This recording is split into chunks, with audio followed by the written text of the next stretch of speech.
Hi guys, this is Carl here from Comic Culture and the Game Store in Lincoln in England, and I just thought I'd take you through Grand Prix. It's the new game from GMT. It's literally just arrived in the United Kingdom this morning, so let's have a look and see what's in the box. Now let's start with the outside of the box. You can see it's quite a big game. It's quite solid. There's two thick, heavy mounted maps in there, and it's quite a substantial package with quite a thick box. On the back, picture of one of the boards. Here we've got some information about the game now.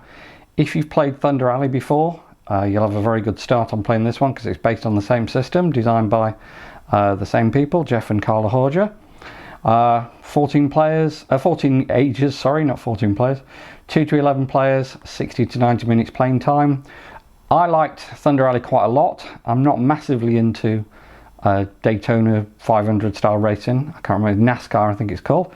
I am more into Formula 1, so I've been looking forward to this one for quite a while. Plus, it's totally compatible.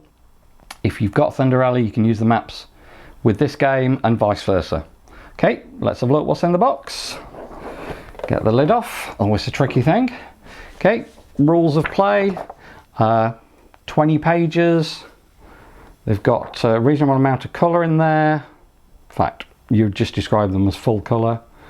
The rules are the cars move through via playing cards, and there are rules for how you move them. So there are different types of movement. Cars get linked together. You get line movement, you get pursuit movement, you get lead movement. That you talk about lateral displacement. With Formula 1. With the Grand Prix game, you get wear markers, close call tokens, information markers. There are events that happen. The tyres are quite important because in Formula 1 you have to use two different types of tyre in a race. There you can probably see the flags. Okay, so you can see what yellow flags, yellow and red flag, etc. Procedures for entering the pit, and of course, all important, who wins the race. Now, the way it works, I believe, is that you end up with non-player character cards. It's a phrase from role-playing. So you end up with cars in the race that don't belong to any of the players, and they have to be moved as well. Let's have a look at the counters. Okay, these are the smaller counters. There's some very small ones there, and then some sort of more normal size ones. These look like ones for the teams. The position where you ended up. Conditions, different types of tyre markers to show that you've changed tyres, I imagine. Different types of wear markers, you know, engine wear, suspension wear, things like that. They're double-sided. They look quite nice, and you've got a marker for the current leader. Certainly in Thunder Alley, I remember that it could be quite difficult to work out who was leading at any time, so because people got lapped quite regularly in there. Doesn't tend to happen quite so much in Formula 1. Then we got the cars. Okay, you can see these look like the neutral cars. They've got no colours, and then you've got two cars for each of these teams. Okay, they're quite attractively done. They're double-sided, and what you do in Thunder Alley, and I imagine in this, is that you flip them over to show that they've gone. So everybody, at the end of each turn, everybody will be on either the light grey side or the darker light grey side. Okay, it makes it very easy to spot who's already gone. Just notice that both sides of that counter sheet say front, which is interesting. So not quite sure why it says that. Okay, here are the boards. They come in these plastic bags, and GMT do that to protect them during transit, to make sure that they don't slide around and wear against other boards. They're, like I said, they're heavy mounted maps. I can understand people liking that personally. Doesn't bother me. I think for a game like this you probably do want mounted maps, but for war games I certainly don't really care about it that much. You can see the size of the board. It's a full, you know, what you would call a war game size board. This one is South Korea, it says it there in the corner. I don't know if you can see that because it's such a big thing. You've got obviously track, and track on the other side. On the back you've got St. Paul, Minnesota, that famous Formula 1 track. Maybe not so famous. I imagine that these have been based on real tracks, but just from a quick glance I can't actually see what they may have been maybe copying. That's the first of the two maps. This is the second one.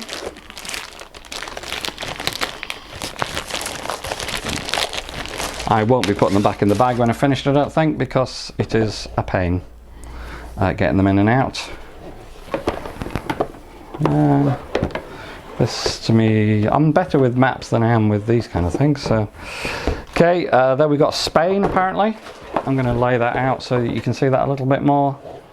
You can see that the track varies in size. Sometimes it's 4 width, sometimes it's, on some of the ones I've looked at, it seems to go down to 1 space. So obviously difficult to pass, but that is often the case with Formula 1 anyway, that it can be difficult to overtake. And on the back, the final map is Cincinnati, another famous Formula 1 track knot. Okay. Look pretty interesting. They're all different, and like I say, you can use the Thunder Alley maps if you want to. You've got the cards. These are the race cards. I haven't opened those yet, as you can see. They're the cards that you play when you want to move your cars around, and they tell you a type of movement, whether you take any damage, how fast you move if you're coming out the pits. Then you've got an event card. Every turn, there's a deck of these. Every turn an event card will be played. You may get rain, like this one is obviously the track becomes wet, or the track becomes dry if it's already wet. Then every team has one of these cards. So the first team there is Flux Capacity Racing from Canada. I'm not sure, I think they may have made that up. GSM Racing, Bull Racing from Athens in Greece. And obviously if you're running a team, you get one of those cards to show any damage, show what tyres you've got. Finally, a bag to put the counters in, so you can draw randomly, I imagine, and then an insert to stop everything from sliding around too much. Okay, looks interesting. I shall hopefully be getting the game of this weekend. I know that my manager in the shop is a very big fan of Thunder Alley, and I know he's been looking forward to this one and thinking of getting it just so he can get the boards for Thunder Alley. But I think I will probably move over to playing this one instead of Thunder Alley, but it depends how it plays, really. Like I say, looking forward to it.